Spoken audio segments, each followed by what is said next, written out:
Hello and welcome back to Freedom Matters. I'm your host, Mark McIntire. Thank you for being with us. What we do here is we drill down on the concepts of freedom. Everybody on the planet wants to be free. And especially those who are yet to be born, who are about to be born, certainly need protections of the Constitution of the United States, and that's what we do here. Today, we're going to be interviewing a global influencer, a thought leader on the questions of abortion.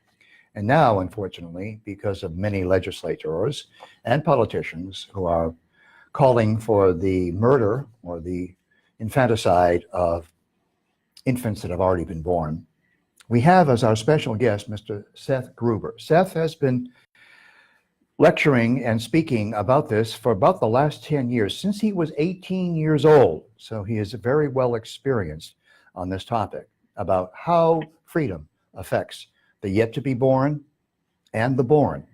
Seth Gruber, I want to welcome you to the show. Thank you for having me, Mark. I want to go back to how you first got into the whole moral question about human life in the womb and immediately after the womb. How did you get involved? What triggered you to get involved this way, Seth? Yes, that's a great question. And certainly with 46 years of legalized abortion in our country, the thing we need more of is people like me. And so everyone's story is important. And in sharing mine, I hope to inspire others to get involved in this fight, because it is the greatest violation of human rights in the history of the world. So at 18 years old, as a senior in high school in Southern California, I conducted my senior project on abortion. And the reason I selected this topic was because though I grew up in a pro-life family, I didn't feel like I really had all of the tools of thought I needed to truly defend what is the pro-life position. And I grew up in a very pro-life family. My mother was the director of a pregnancy care clinic in Azusa, California in the late 1980s, which is still there, by the way. It's right across the street from Azusa Pacific University. And after I was born as the firstborn, she stepped down from that position, but we remained heavily involved with our local pregnancy resource center in Southern California. And we did the Walk for Life every year. We raised money for the organization. I was a little 6-year-old tyke going door to door, raising funds for the pregnancy care clinic every year. And at 6 years old, I was probably more incentivized by the awards of winning a bike or tickets to Disneyland than I was by the mission of the clinic. But as I grew in age and maturity, I began to understand both the horror of abortion and the beauty of life. And so that was why I selected the topic of abortion for my senior project in high school, because I didn't feel like I had all the tools I needed to defend my beliefs. Now, let me ask you, Seth, did you attend a public high school or a private high school? Public high school. Public high school. And let me ask you this. What was the prevailing point of view of your teachers, most of them, generally speaking? Would you say that you were comfortable in a high school, public high school, that had a particular view about abortion? And what was that view? Yeah, absolutely. Well, I'm a bit confrontational, and so people not liking me has never really caused me to stay up at night. Well, that's why you're on my show. We both share that. Absolutely, yeah. And so I felt perfectly comfortable in espousing my pro-life views, because I just don't give a rip what people think about me. But in terms of the culture of the campus, I mean, this was 2009, 2010. So, the majority of people end up being functionally pro-choice, at least until a certain stage of the pregnancy, which is odd enough in itself, and we can talk more about that later. Oh, we are going to talk about that. My teachers told me that I couldn't select the topic of abortion because it went against their senior project guidelines. Wait. Your teachers told you you could not do the topic of abortion for your senior thesis because it went against what? Their senior project guidelines. And so this take it away. Go for it. Conversation, given the name of your show, Freedom Matters. Freedom Matters. Go ahead. I'm thinking in my head, I'm pretty sure I just came out of a government class where we were talking about Constitution. Have you read it? So I threatened a lawsuit to my public high school. Oh, really? Oh, that's the way to get them running, is to threaten up on a lawsuit. Yeah. I was able to do my senior project without any more backlash after that. So that was sort of the beginning of my entrance into the pro-life movement and into speaking publicly on behalf of the lives of unborn children. Just as an aside, ladies and gentlemen, if you want to fight for your freedom and your rights, especially under the Bill of Rights, always threaten to go to a lawsuit, okay? Just threaten to, just talk about it. Because as you can see, that's the one thing they're really afraid of, for two reasons. First of all, they're probably going to lose if they suppress your freedom. Secondly, they don't want to see their names or their schools in the newspapers or their organization in the media. That is a death to them. It's bad public relations. So those are your two best weapons. But anyway, so you did your senior thesis after threatening a lawsuit, and so now your freedom has been restored, or at least not messed with, right? And so how did it go over? What happened? What happened after that?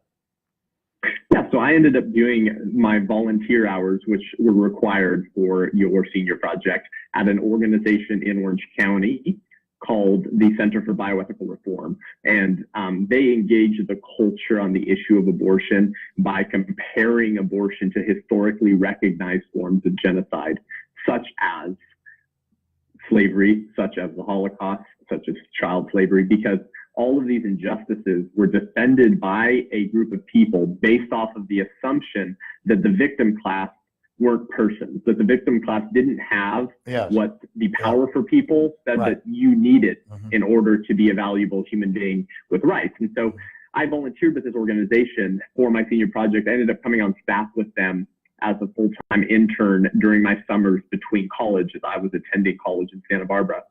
And then I joined the organization I'm with now after I graduated from college. So that's sort of the crash course of my entrance into this industry, and have definitely been poured into and equipped by a lot of thought leaders themselves who have helped me be more successful. And so my hope is to do the same for others. So you went to college here in Santa Barbara. That's right. UCSB? Westmont College. Oh, Westmont College. Yeah. I've had Dr. Gail Beebe, on my radio show, and we spent a whole hour talking about the trivium and the quadrivium. And afterwards, the engineer said to us, "What the hell were you guys talking about?" They had no idea what we were talking about. Anyway, so you had a Westmont. Well, I have stories about Westmont that could chill your blood. Really, I can imagine. So at Westmont, did you find a kinder, gentler worldview with respect to abortion, or what did you find there? Well, certainly kinder, just because when you have 1,200 self-identifying Protestant Christian students, for the most part, you just have a larger sample size and the larger likelihood that they're going to be more pro-life. Because generally speaking, if you're a Christian, you're opposed to abortion on some level. Now, that is becoming less and less true, and there's this whole movement of people like the Episcopalian churches and United Methodist churches that are trying to mainstream pro-choice ideology within the church, but still, for the most part, Christians are opposed to abortion on some level. So there was certainly a kinder culture and atmosphere at Westmont College than at a public university or at a public high school. But I quickly learned as a freshman, 19 years old, when I stepped on that campus, that there was a lot more hostility to the pro-life movement and the pro-life message than I would have thought at a Christian college. Now, can you drill down on that? I mean, what was the source of the hostility? Yeah. So this is a very interesting story, especially given that you've had do tell on your show, who I respect and I know he has a huge heart for the college, but as it pertains to the issue of abortion, Westmont College has remained largely silent. So I became the founder and president of the first pro-life club at Westmont College. Really? And yes, and it took me an entire semester. So it wasn't until the second semester of my freshman year that I was able to find a faculty advisor. It took me a whole semester to find a faculty individual who would step up to be the advisor for the club, and you can't be a recognized club until you have a faculty advisor. So at 19 years old, that was a bit shocking to me at all, that it was so hard for me to find someone. So I eventually did.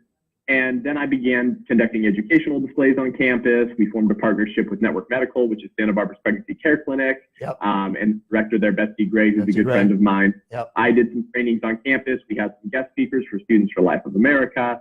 And so we did a lot of things like that were focused on equipping Christians how to be a voice for the unborn, and then how to engage culture on an issue that we're told is just a women's rights issue, a women's conscience issue. Mm-hmm.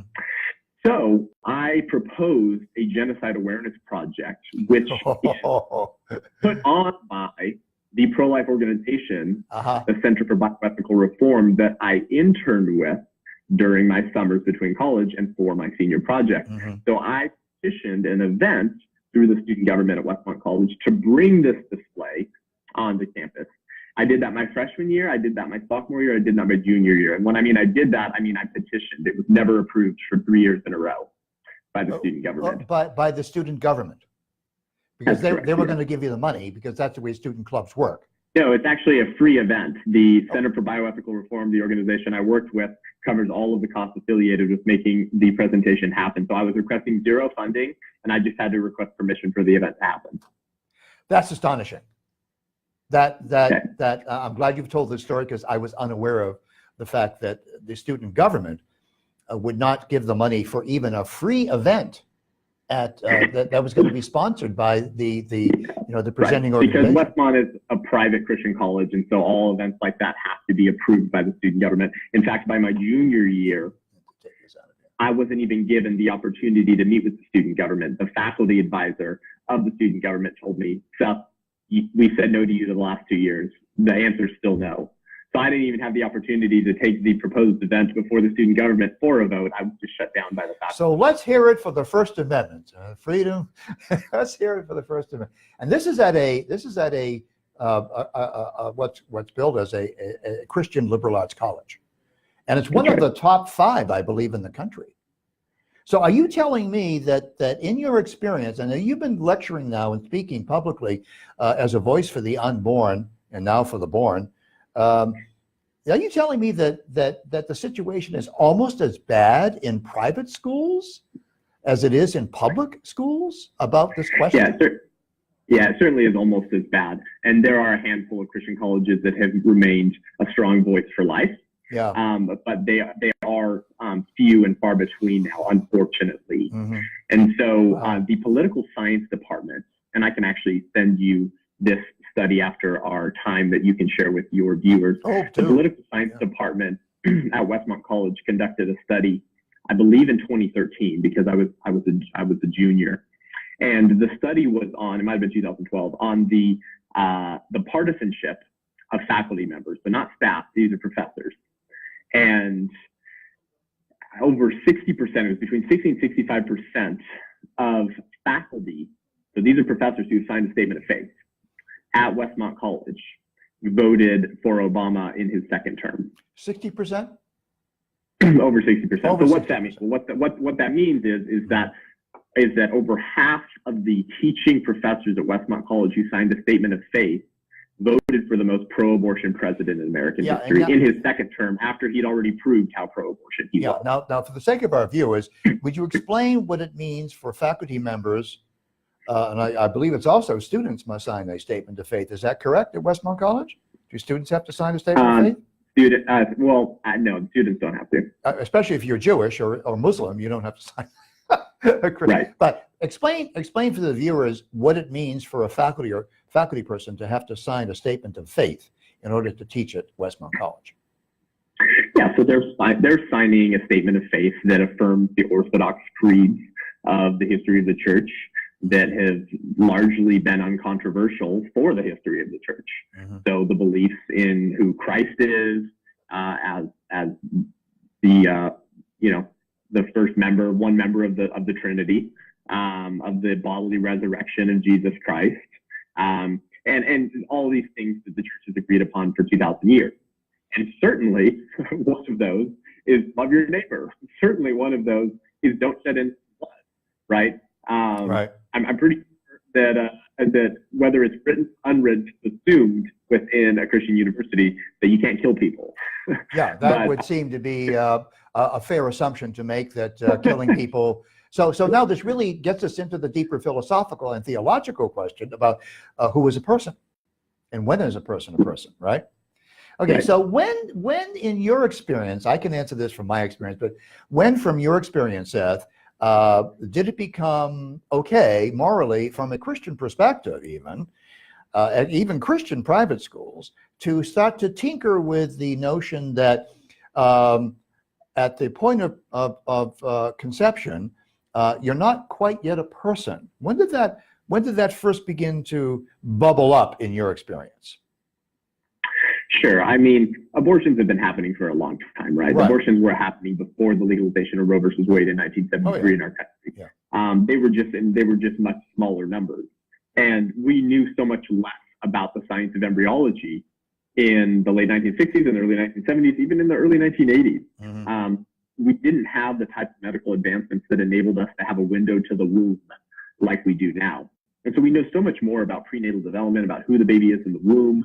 And so this understanding and this assumption and this idea that arose in our culture that abortion is okay because the unborn is not a person, or at least not in the first trimester, right? Or maybe they become more of a human later, maybe they have more rights later, but certainly not in the first trimester. And you know the language, a blob of tissue, it's tissue potential to a person, it's not a person. Clump of cells. So, yeah, I used to right. get thousands of in my 51 years as a professor of philosophy. I've literally got thousands of papers on abortion, and it always intrigued me. I didn't inject my own view. I allowed them to choose the question of abortion. I allowed them to do whatever side of it they wished. I had far more people advocating that it's just a clump of cells. That then they argue the viability issue. The viability thing is really interesting because what happens with the pro-abortion philosophy and theology is that human beings are now going to put metrics, little markers. And as the embryo progresses along these markers, it becomes more human, as though it were a giraffe before the markers were put down, or maybe a pine tree, the illogic of suggesting that a human zygote, a human embryo, is not a human person is a weird concept. It's just weird. Right. That's true. It's not a turtle. The pro-life. Yeah. That's right. Yeah. And so they've introduced these viability issues, and I'm sure you get this all the time. But they have a very hard time. They have a very, very hard time proving their case. In one case, when I was teaching live in class, I would look at the clock and I'd say, okay, so let's imagine now the clock is moving, and all of a sudden, no baby. Baby! Is that what you're talking about? And right. Who determines that? Who? Right. You? Yeah. Determine this? And then right. they go to, yeah. Oh, it's a woman's body. The woman, only the woman has the right. You know what I used to say to that? Okay, fine. Just give me back my sperm and we'll call it a day. Give me back the sperm. And they would look at me like, what type of a weird person is this? You can't give back the sperm. Well, that's the point, isn't it? You can't give back the sperm. So have you encountered these fallacious arguments for abortion in your speaking engagements? You get these, or do you get some other objections? Yeah, no, of course, all the time. I get this stuff all the time. And what's important for us is to clarify what the case for life even is. Yeah, please. What is the pro-life contention and what is the pro-life argument? Because all of these various arguments that we hear in defense of abortion, they usually assume that the unborn is not a human being. They usually commit the logical fallacy of begging the question, right, where you assume the very thing that you would need to prove in order for your argument to work in the first place. And so we can certainly look at some of the pro-choice arguments, but if we do, or when we do, I personally want to address what the pro-life argument even is, because pro-life individuals who are opposed to abortion and believe in the humanity and dignity of the unborn child are often ill-equipped to offer a gracious and persuasive defense of their pro-life beliefs in the public square, engage compassionately with those that disagree with us, and invite them to examine evidence they haven't seen or heard before. So the pro-life message, the pro-life case is made scientifically and philosophically. And our case is both scientifically and philosophically sound. Yeah. And so scientifically, pro-life advocates argue according to the science of embryology, which teaches us that from the moment of conception, the unborn child is a distinct, living, and whole human being. When we say distinct, we don't mean, we mean a separate entity, right? It's not actually part of the mother's body. Right. And no other entity has existed in the history of entities except that procreated being. It's a separate being. It's not just the woman and it's not just the man. It's the combination of the woman and the man. Right. So it's a distinct, living, and whole human being. Distinct because it's actually a separate entity than the mother. And I always graciously ask people who disagree with me this question. If the unborn child is part of the mother's body, right? So it's not distinct, it's part of the mother's body. Then if and when mother is pregnant with a male child, does the mother have a penis? Because if it's part of the mother's body, then it would also follow that the mother has 20 fingers, 20 toes, potentially 2 different blood types. Right. As part of the mother's body. So clearly that's ludicrous. The unborn child is distinct living because it's directing its own internal growth, and dead things don't grow.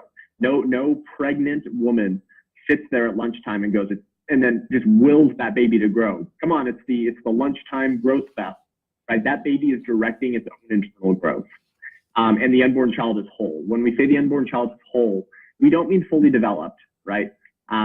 What we mean is that everything that's necessary for that unborn child to realize his or her full growth and potential as a participating member of the human species is already present at the moment of conception. Just like I, as a 27-year-old, have everything I need to realize my development and maturity as a 30-year-old, even though I'm not 30 yet. They say men don't reach their mental peak till they're 40s. So I'm still developing, and I have everything I need to reach that level of development, even though I haven't yet. That's what we mean when we say the unborn child is a distinct, living, and whole human being. This is what the science of embryology teaches us, and pro-abortion philosophers admit this, and any science of embryology textbook on any college campus is going to affirm the same thing. Well, and it also lays bare the whole fallacy of trying to put markers or metrics down. The latest metric, I don't know if you read the latest metric, the latest metric about the viability, they're sort of retreating on the viability issue because they realize how absurd it is to arbitrarily and capriciously say, 1 minute ago it wasn't a baby, but now the next minute it's a baby. That's just ridiculous. Right. Okay. But now the latest one, I just read this in Skeptic Magazine that's published by Michael Shermer, who's been on the show. And we talk about this a lot. The latest one is, here's the metric. If a being has never been conscious or is not now conscious, then it is not a human being. Seriously. All right. Now let's just take that one apart. I'll let you take first bite out of that apple. Okay. How would you handle that apple if that was thrown at you? Sure. Yeah. I mean, so we're engaging in thought experiments now, right? Which are very helpful because they do expose ideas and they expose the application of those ideas in real life and what that actually looks like for human beings who are living. Right. So even if when a thought experiment may not be practical, it's the application of these ideas. And so the whole consciousness argument is, of course, just ludicrous because we would never accept the application of consciousness to dictate value if we were talking about born people. And those that do are moral monsters, right? If someone is in a coma and we're told that they may not, or let's say that they won't. Let's say the doctors tell the family that this person will not regain consciousness. Right. Is it okay for me as a third party to sneak into the hospital room and slit the patient in a coma's throat? Right. Well, according to the logic, they were never going to regain consciousness. Right. But that would be, and even if the family was in the midst of deciding whether to remove support, it would be wrong and immoral for me to enter in and slit the throat of that coma patient's throat. So the application of these types of requirements for the unborn to have value are ultimately morally bankrupt because we would not accept those requirements if we were talking about born people. Not only that, but also if we were talking about people who are simply in the advanced stages of Alzheimer's, who really don't have a consciousness the way you and I would probably agree, and the way that even pro-life and pro-choice people would agree is conscious. So using this new logic, this new definition, and it does really come down to accepting other people's definitions in argument. If we accept this new metric that if you were never conscious or you are not now conscious, then we could go to every single retirement home where we have advanced cases of Alzheimer's and simply kill them. That's right. That would be morally acceptable. Oh yeah, let me move on to this other question, Seth. And I'm sure this is something that you've dealt with. Is there any wiggle room here? Is there any moral wiggle room within the Christian community, the Christian faith, to disagree on this issue of procreation, that life starts at procreate? Is there any, in your view, any wiggle room? How could you possibly make a case for the opposition? Yeah, there's no room at all. There's absolutely no room at all.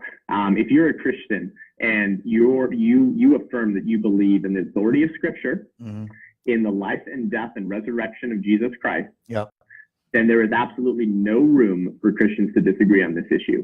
Now, we're not God. We can't judge the heart. So I'm not going to say that a Christian who identifies as pro-choice can't be a Christian. I'm not going to make that statement. But there is only one Christian position on abortion. There is only one Christian position on this issue, and it is the pro-life position.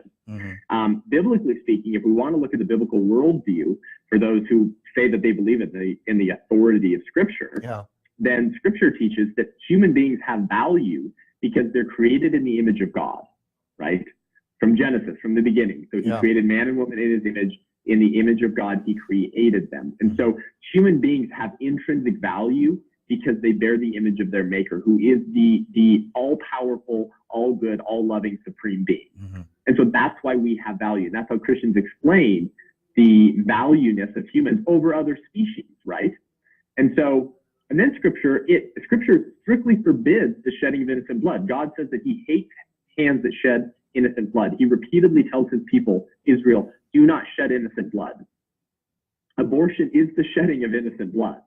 And we know that the unborn child in the womb is a human being, is a human person, because that's what the science of embryology teaches us. So prohibition against the shedding of innocent blood in Scripture would apply equally to the unborn. Scripture doesn't have to tell us, thou shalt not abort, for Christians to understand that abortion is wrong, because it says don't murder. It says don't shed innocent blood, and it says, oh, I knit you together in your mother's womb, right? You're fearfully and wonderfully made, and that all human beings bear the image of God. If all human beings bear the image of God, then the unborn bears the image of God because they're a human being. This is not complex.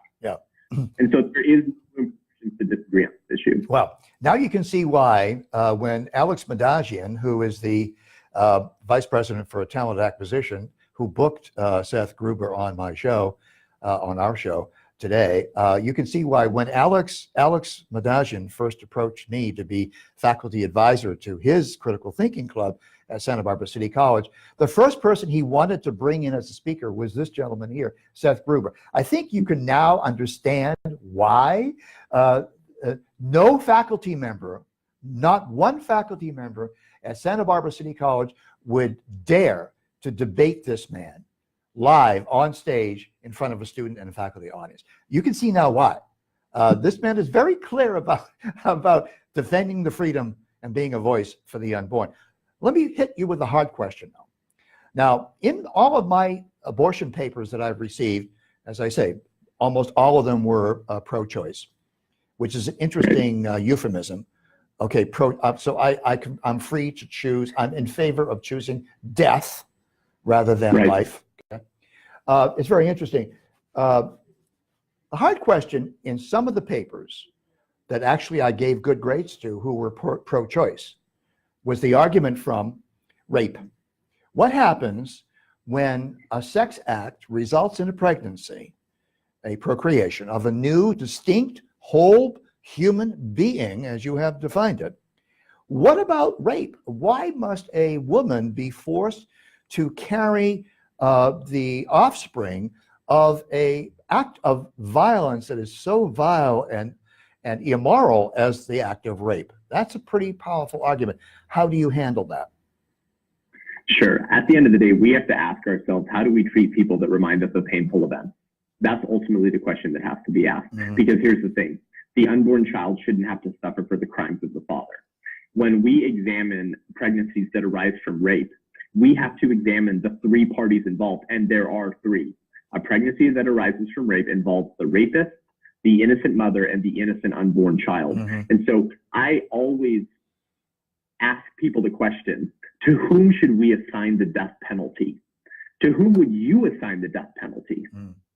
Because as it turns out, the mother is an innocent victim, although there are countries in our world who will murder women who have been raped, and they call it honor killings because they associate being raped with shame, which is a disgusting, immoral practice because the woman is an innocent victim. Mm-hmm. So we would never give the death penalty in America to the woman, now the mother who was raped.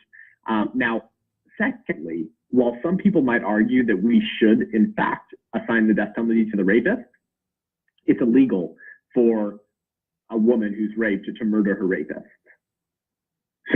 So if it's illegal and wrong to take the life, to kill, to murder the rapist, who's the only guilty individual, and we would never assign the death penalty to the mother, why would we assign the death penalty to the baby who's just as innocent as his or her mother? It was actually Thomas Aquinas. It was actually Thomas Aquinas said concerning the abortion issue. He said that why are we killing the only really innocent person in the whole process of rape, as you've just laid it out? Certainly, a woman is an innocent victim. There's no question about that, and her rights have to be defended. There's certainly the man who's the rapist is guilty as sin because it is a vile thing of violence. But why is it that people are so ready to dispose of the only innocent person, namely the child? It baffles me. I don't understand it. Well, ultimately, at the end of the day, abortion is the idea that we have the right to make difficult life problems just go away. Yeah. That's ultimately the idea behind abortion. Mm-hmm. And so people will make the argument to pro-lifers like you and me, Mark. They'll say, how dare you force a woman to have a baby that was conceived in rape? What if that baby looks like the rapist? You're going to force her to look into the face of her rapist, in the face of her child for the rest of her life. Yeah. So again, we have to ask ourselves the question, how should we treat human beings in our lives who remind us of painful events? Here's an idea. Let's let the baby be born and then begin to examine his development to see whether he does begin to bear the same appearance as his father, the rapist. If he doesn't, let him live. If he does, let's kill him. But any pro-choice individual is going to reject that idea, but that same idea, that same rationale, as long as the baby is in a different location, as long as the baby is in the womb. Well, so where one is, no bearing on who one is. Well, that brings us to our, we only get 25 more minutes in the show. It's going by so quickly, Seth. That brings us, of course, to the contemporary question. In many states, I think there are at least 7 states now, Seth, correct me if I'm wrong, you're more informed than I am, but there are 7 states now where legislators, politicians, following popular appeal, mass appeal, to introduce legislation that would either allow an abortion surviving baby to just die on a slab of marble, as they used to do in Sparta, just to give the baby no nourishment, no medical attention, no cuddling, no emotional support. Just let the baby die because it survived an abortion, and many do. Oh, the other one is that we actually can kill the baby because after it's born, it can be, quote, this is the North Carolina legislation where the governor was on the radio and TV and saying, well, Virginia. Yeah, is it Virginia? Is it Virginia? I'm sorry, I misspoke. Virginia, where the newborn infant, okay, is made comfortable while a doctor and the mom, no mention of the dad, while a doctor and the mom decide whether or not the child should be killed. Now, this is infanticide. The killing of infants is called infanticide, like soricide, fratricide, matricide, and patricide. We have all these great sounding words, But infanticide is killing an infant that's been born. How in the world did we get to a place where we're now debating legislation about killing infants? How? Yeah, that's right. And so before, in order to answer that question, I need to briefly revisit the conversation on personhood, because this impacts how we think about infanticide, because ultimately we're talking about the same human being at a different level of their physical development. Right. So I am going to address the current debate in our country in regards to infanticide and the decision from the U.S. Senate 2 nights ago. But before I do, I want to briefly examine the philosophical argument for the pro-life position. Take it away. So I mentioned that pro-lifers make their case from science and philosophy, and our case is scientifically and philosophically sound. We already looked at what the scientific case is. I've already made that case. That's what the science of embryology teaches us.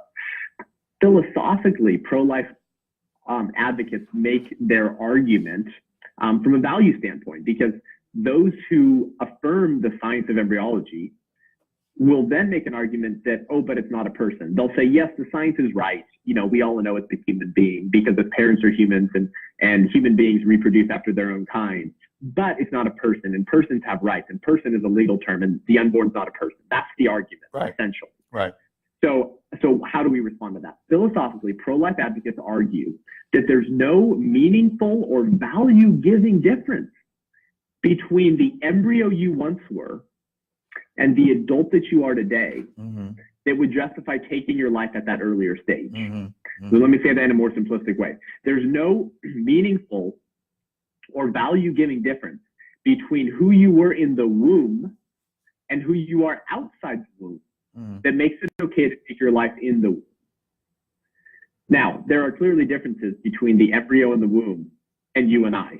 Right. There are clearly differences. But the pro-life argument philosophically is that none of those differences matter from a moral perspective in determining your right to life, in determining your right to not be killed by someone else. But to remember what some of the differences are, because it is helpful to talk about these differences, because the differences between the unborn and the born are often the differences that pro-choice individuals point to justify abortion, right? Right. So to look at what some of those differences are very briefly. So to help us remember the four main differences between embryo Mark and adult Mark, we're going to propose the acronym SLED, S-L-E-D. Okay, it's a very difficult concept for you and I in Southern California, but we'll work with it. So S stands for size. Yes, it's true, the unborn child is smaller than the newborn child, but I'm 6'3", and I'm taller than most people I know. But it's not okay for me to kill someone else just because they're smaller. Men are generally larger than women, but that difference is not an excuse or a justification to injure, wound, harm, or kill those who are smaller. So size has nothing to do with our human value and right to life. Right. Size, level of development. Yes, it's true, the unborn child is less developed than the newborn child, just like the newborn child is less developed than the toddler, and the toddler is less developed than the teenager, just like you are more developed than me, Mark, simply in virtue of being older. But it's not more wrong to kill you and more okay to kill me just because you're more developed. So size and level of development have nothing to do with the abortion issue. Size, level of development, environment, where one is located. Yes, it's true, the unborn child is located in his or her mother's womb, a very unique location. By the way, the natural location where he or she is supposed to be. But where one is has no bearing on who one is. We're in two different locations right now. We're in two different cities. Is it okay to kill Mark in Santa Barbara but not Seth in Orange County? No, of course not. But if you're from New York, if you were from New York, it'd be a different story. Yeah. Where you are has no bearing on who you are. Right. So why does 6-inch journey down the birth canal change the unborn child from something that we can kill through legalized abortion to something that we're required to protect by law? Right. And lastly, dependency. So size, level of development, environment, and dependency. Yes, it's true, the unborn child is is dependent on the mother for his or her life, right? But and in the first trimester and early second trimester, that baby can't survive apart from the mother, though medical advancements are enabling us to save premature born babies earlier and earlier. But if your dependency on someone or something else for your life dictates your right to life and your value, then we'd have to admit that all of those dependent on heart pacemakers, kidney machines, insulin, and life support are non-persons and can be killed as such because they're dependent on something without which they cannot continue to live. So that's the basic philosophical pro-life case, that there's no meaningful difference between who you were in the womb and who you are outside the womb that makes it okay to kill you in the womb. And size, level of development, environment, and dependency are not good reasons for saying you had no right to life in the womb. Oh, but you do now that you've been born. So the scientific and philosophic case together make an airtight case for the value of the unborn child. But today, as you mentioned, we're seeing individuals, legislators, governors propose essentially legislation or not vote on legislation that would protect the lives of babies who are born alive during failed abortions. And like you said, this is infanticide.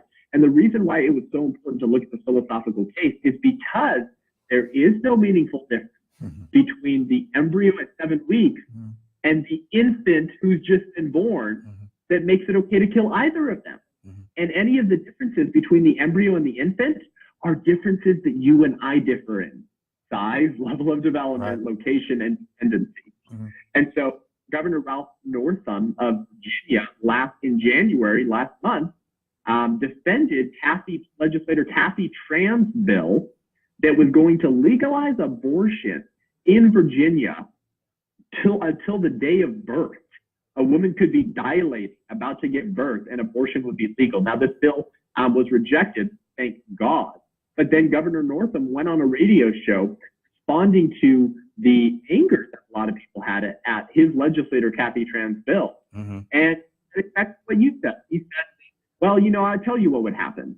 If a baby was born alive during a botched abortion, that baby would be kept comfortable, resuscitated if that's what the mother wanted. And then the mother and the physician would have a conversation.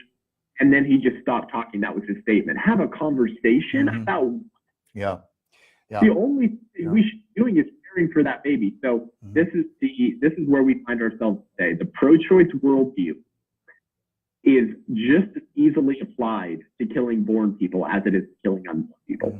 Well, all of this comes from the fact that our schools, both public and private, more so public than private, but our schools have prepared the groundwork because they have removed logic and evidence. You have presented a logical case based upon scientific evidence to back up that an embryo, a newly begotten human being, has rights and freedoms, and that must be protected.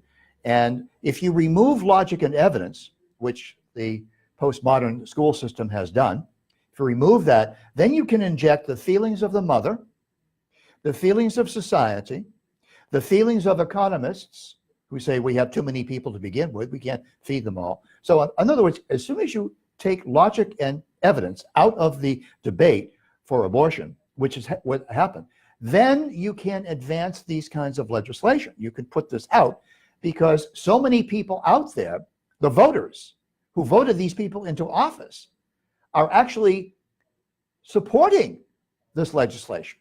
And the reason for that is because they have taken away objective principles and values of logic, objective principles of science and empiricism. So a whole political party now, the Democrat Party, in my view, has become a party of death. Not life, but death. If you You're absolutely right, Mark. If this passes in any state whatsoever, and it seems as though it will somewhere along the line, then we have crossed a river, a line. That's right.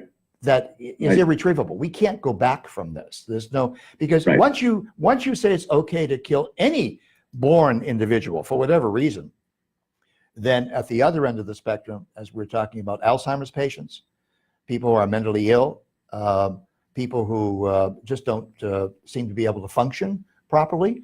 So why not kill them? Why not just start killing people? Right, and you're right. This is exactly where we're going. And as disgusting as it is, we shouldn't be surprised. We should not be surprised because the worldview behind the pro-choice movement is not that you have value intrinsically based on your human nature.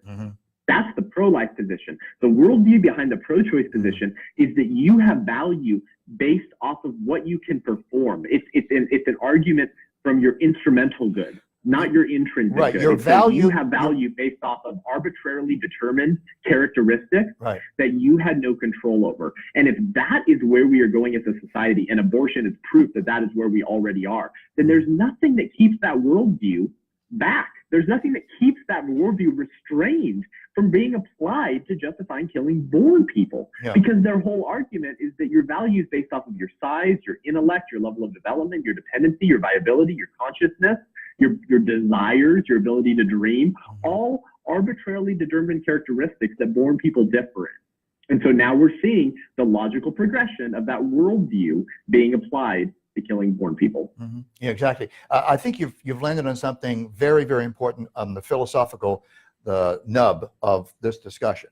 Prior to 1944, the year I was born, babies, infants had value intrinsically in and of themselves. They were not conceived to be value to other people. That was not the way in which we measured the value of life. Today, it's just the reverse. Today, the pro-choice argument is predicated on this assumption, this premise, that your value is only relative to your value to other people. And the root of this is Marxism.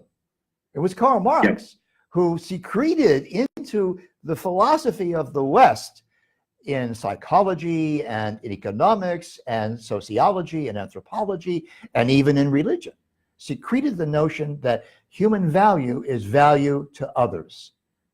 That's right. Yeah. And this is where I think the whole thing has gone off the track. What is your prognostication, however? Are we going to really go down this road of becoming a society of death, or is there a pushback underway? Is there a point at which we are going to see a reversal of this? What's your view? Yeah, that's a great question. As you know, it's always hard to predict, where culture is going to go and where the political landscape is going to go. But it was a strange event that we had in the election of Donald Trump. We were facing a candidate who would have made Obama look pro-life. We were facing a candidate who would have outstripped him in every way in terms of ruling in a pro-abortion ideology, and that was a narrow rescue. We narrowly avoided disaster there. Pro-life pregnancy centers were facing being forced to advertise abortion. Physicians were looking at being forced to perform abortions against their will. And in God's strange providence, we got Donald Trump. And I'm not here to discuss his successes, his shortcomings. But as it pertains to the abortion issue alone, he has been the most pro-life president in American history. And the case that ruled whether pro-life pregnancy centers ought to be forced to advertise abortion services on the walls of their center, that case, we won by one vote. And we won because of Neil Gorsuch. With Hillary, that decision goes the other way. Right. So we were able to secure some big victories, right? But our battle is far from gone, and it can go the other way very quickly. With another radical pro-abortion leftist president. Things can go the other way very quickly. But we do live in a constitutional republic, right? That was built on the notion of freedom. And so we're certainly still living in a country where we have the freedom to change things. And there's a lot in there, obviously. The Supreme Court is far too powerful. Congress members are far too powerful, but Senate members, but there's a lot we can still do, right? And so I do believe I will see abortion overturned in my lifetime, and that is what the pro-life movement is working towards. And most Americans do not support the type of radical abortion agenda that the current Democratic Party has. The average American, regardless of whether they're a registered Democrat or Republican, do not align with the radical agenda of the Democratic Party right now. And point in case here, Mark, was two evenings ago, and I'm publishing a piece on my blog today addressing this. The U.S. Senate voted on the Abortion Survivors Protection Act, and had it passed, what this bill would have done was just say, hey, if a baby's born alive during a botched abortion, you can't kill it. You have to take it to a hospital. It has to be treated in the same way and with the same level of expertise and medical attention that you would treat any other baby born at the same gestational age. That's all this bill said. It said that women would not be criminalized, but that born alive babies during botched abortions had to be protected. The case had to be reported. And if an abortionist killed that baby, he could be faced with charges for the murder of an innocent human being. That's all this proposed legislation would have done. It wasn't about abortion. It wasn't about women's rights. It was about infanticide. And 44 Democrats voted against it, and 54 total people voted for it, with only 3 Democrats crossing the aisle to vote for it. And it needed 60 to overcome the filibuster initiated by Democrats. So we failed to pass this bill because of the Democratic Party, 44 Senate members of which said, no, if a baby's born alive during a botched abortion, then the abortionist can do whatever he wants with that baby. We're not going to pass legislation to protect that baby. Yeah. So the Democratic Party is the party of abortion, and they are quickly becoming the party of infanticide, and that does not align with the majority of American people. So there's still hope to overturn this and promote a culture of life and protect that life through legislation. Well, that's why I've labeled them the party of death. That's right. I mean, I was a Democrat. I was a liberal Democrat when I was your age, all the way up until I was about 40 years old. I didn't really begin to make the transition. But when it came to abortion, even though I was a liberal at the time and a Democrat at the time, I drew the line at abortion. That, you know, why are we murdering the only innocent party of the 3 who are involved in a rape or any sex act? So I could not philosophically unwind that, because that's what I. Yeah. I wanted to just mention that I don't know how. I really don't know how politically the Democrat Party hopes to get any advance in the campaigns by advertising infanticide and by promoting infanticide. I maybe I'm completely screwy, and I'm just not up to it, which could possibly be, in which case I should probably be aborted at my age of 75 now, because I obviously don't have the credentials to agree with the pro-life, the pro-choice people. So $60 million was defunded from the Planned Parenthood, your major antagonists in this whole campaign, right, of you're making a voice for the unborn and now the born.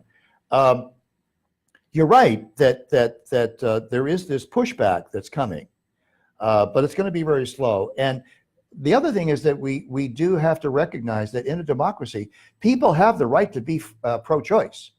They have the right to advocate abortion. They have the right to advocate even infanticide. And I would not be opposed to silencing these people, but I am opposed to defunding them. I am opposed to defunding them. Yeah, okay. And just as they have the right to articulate their pro-choice position, we have the right, the freedom, and the powers to advertise in a very public nature before the whole country the moral decay and bankruptcy of the pro-choice position and of the current Democratic Party. This is a piece of news that should be spread across the entire country to every individual considering who to vote for when the Democratic Party selects their Democratic candidate. All six current Democrats, legislators, senators, etc., who announced that they were running for president, they all voted against the Abortion Survivors Protection Act. Really? I didn't know that. They all said, nope, we are not going to vote to say, hey, if a baby's born alive during a botched abortion, you can't kill it. Mm-hmm. You got to take it to a hospital. You got to report that it happened. Right. Oh, and by the way, we're not even going to prosecute the mother. They said, no, we don't like that. All six Democrats who announced that they're running for the office of the president. Mm-hmm. That's disgusting. That's immoral. And no free-thinking individual who believes in the value of human life over other species ought to vote for any of these individuals. Mm-hmm.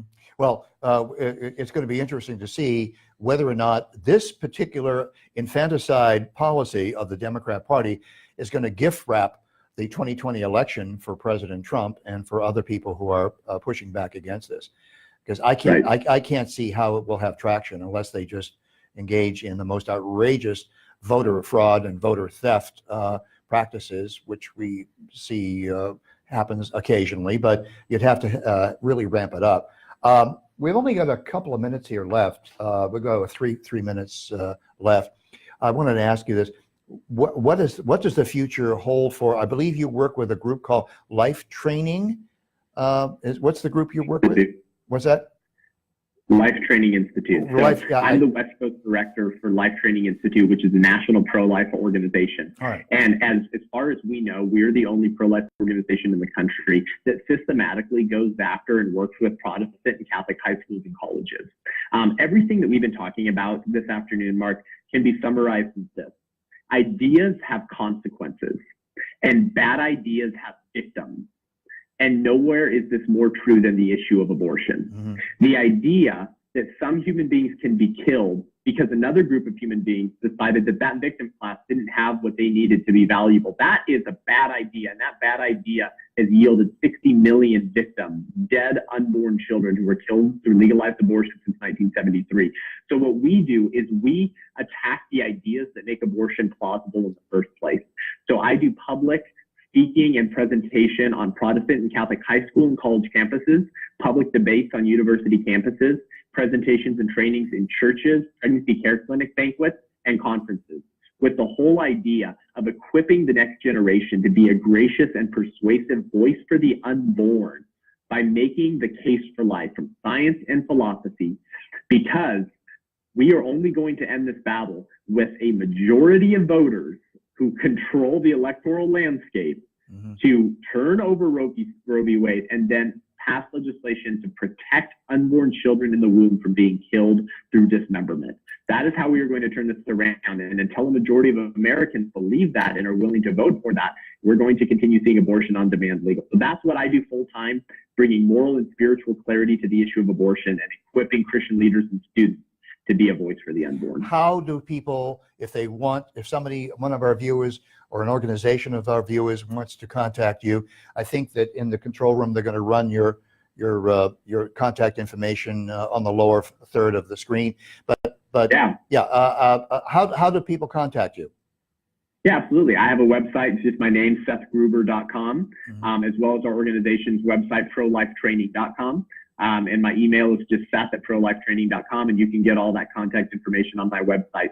And so this is a propitious moment. So if you are a leader in your church, a pastor in your church, a Christian or Catholic, Protestant Catholic teacher or principal, this is the time to begin engaging this issue with your students, because your students are getting educated. Our churches are getting educated on abortion either way. They're hearing all of the talking points. And until we as Christians begin to educate our people with the same zeal that the pro-choice people are educating their people, then we won't see abortion overturned. So the time is now. I want to thank you for being on the show. We're coming into our closing moments. If you want to be a sponsor of Freedom Matters with Mark McIntire, contact me. My information is on the screen, mark@markmcintire.com.